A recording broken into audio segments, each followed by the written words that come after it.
آج کل تو جناب طلاق کا ریشیو اتنا بڑھ گیا ہے، ادھر شادی تھوڑے مہینوں بعد کہتے طلاق ہو گئی۔ ارے بھائی کچھ تو ٹائم دیتے رشتے کو۔ جو بزرگ ہیں میری بات سمجھ جائیں گے، جن کی شادی کو 25-30 سال ہو گئے ان کو میری بات جلدی سمجھ آئے گی، یہ نوجوانوں کو نہیں آتی سمجھنا۔ میرے پاس تو آتے ہی رہتے لوگ، کہتے ہیں عبدالحبیب بھائی بہت پریشان۔ کیا ہوا بھائی؟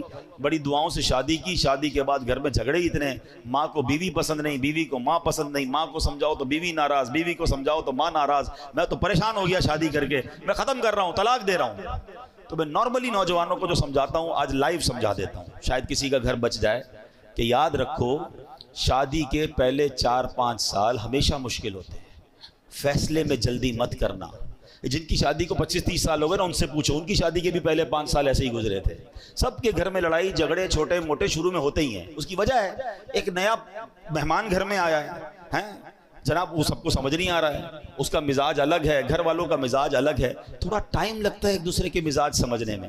اللہ پاک بعد میں اولاد دے دیتا ہے، فیملی اولاد میں بیزی ہو جاتی ہے، گھر والوں کو بھی لگ پتہ جاتا ہے واپس جانا نہیں ہے، اس نے یہ آ گئی ہے تو یہی بہو بنے گی، تو ماں بھی سمجھ جاتی ہے، بیوی بھی سمجھ جاتی ہے، اور پھر گاڑی چل پڑتی ہے۔ شادی کا اصل سکون جو ہے نا وہ 5-7 سال بعد ہی ملتا ہے۔ ٹھیک ہے میرے نوجوانوں، جلدی نہ کیا کرو، یہ فیصلہ کر، یہ عورتیں بھی بہت کر، لڑکیاں بھی بہت کر رہی ہیں۔ ادھر شادی ہوئی 6 مہینے بعد اپنے ابو کو کہنا شروع کر دیا میں نے نہیں رہنا اس گھر میں، میری ساس ایسی ہے، میری نند ایسی ہے، میرا شوہر ایسا ہے، مجھے طلاق چاہیے، اور ابا بھی کہتا لے لو طلاق۔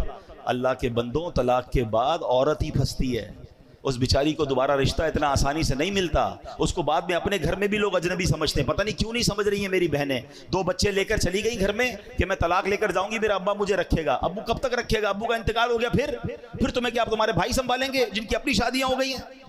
اتنی جلدی کر رہے ہیں لوگ طلاق میں، اتنا جلدی فیصلہ۔ قرآن کہتا ہے کہ جلدی مت کرو، فیصلے میں فاسٹ نہ ہو جاؤ، ٹائم لگتا ہے۔ یہ رشتہ 2-4 سال کا نہیں ہے، یہ زندگی بھر کا رشتہ ہے۔ اللہ کرے یہ جنتوں تک کا رشتہ بن جائے۔ ہر وقت فیصلہ کرنا ہے کہ ابھی ختم کرو، ابھی فیصلہ کرو، ابھی طلاق دو۔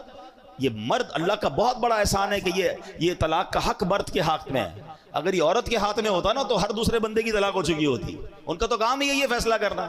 تو میری بہنوں سے بھی گزارش اور میری بھائیوں سے بھی گزارش کہ جن کی شادی، اور میری ماں باپ سے بھی گزارش، یہ ماں باپ بھی شے دیتے ہیں، فکر نہیں کرو طلاق لے کر آ جاؤ میں رکھ لوں گا، یہ کبھی بھی اپنی بیٹی کو راستہ نہ دکھایا کریں، بلکہ اس کو کہیں کہ تم اپنے گھر میں وقت گزارو، ٹائم دیں۔